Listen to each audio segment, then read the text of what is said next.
Philippine Manila Hotel မှာ breakfast စားဖို့တောင်းတယ်ပေါ့နော်။ပါလိရှိတယ်တိတ်ကြည့်လိုက်အောင်ကျွန်တော်တို့မနေ့6နာရီခွဲပေါ့နော်။ဆိုနော်မိုက်တယ်နော် Philippine မထင်အောင်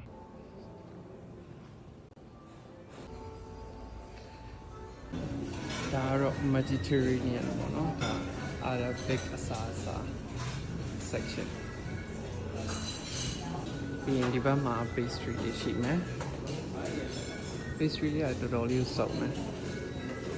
ဒီမှာ pancake တွေပါရှိမယ် morning ဒီမှာ sushi ဒီမှာ egg station ရှိမယ်တော်တော်လေးစုံတယ် Europe မှာအဲ့လိုမျိုး hotel တွေမှာ breakfast ဆုံးလည်းနေရာရှာတယ် fruits corner ဒီမှာ fruit stick ရှိမယ်မရှိလဲအုံးဒီအစိမ်းမှာရှိတယ်လုံးဝမိုက်တယ်နော်အလန်းဒီမှာတော့ဟင်းနေပေါ့မနက်စောစောစီဟင်းစားတတ်တဲ့လူတွေကဒီမှာဟင်းနေရှိဒီမှာကြည့်လိုက်ပါကျွန်တော်ဘာယူလာလဲဆိုတော့ဒါကတော့ sushi ပေါ့ပြီးရင်ဒါဟိုစား salmon fish ပေါ့နော်ဒါက yakisoba ခောက်ဆွဲကြုံပေါ့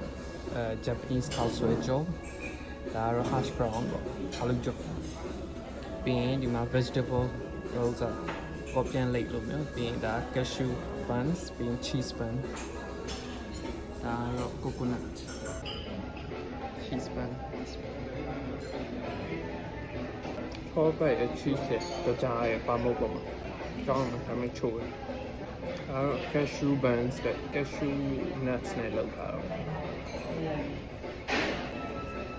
ခေါ်ဆွဲကြအာလူကြ taste test လုပ်မယ်တော့ဒီလိုဒါတော့ sushi ကနန်းနဲ့လောက်တာကနန်း sushi sushi တော်တော်ကောင်းတယ်ဒါအရင်ညှိနဲ့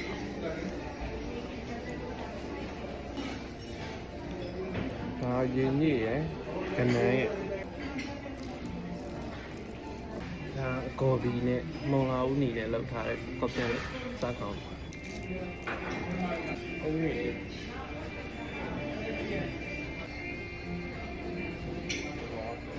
တော့မိုက်တယ်ရအောင်အင်းပြီးစိတ်ဒါပေမဲ့အချိုးတော့နေနေပေါ့ဒါကတော့နောက်ဆုံးပိတ်အိတ်နဲ့လွယ်အသီးနဲ့တပွဲယူလိုက်တယ်တရတီးရတော့မိုက်တယ်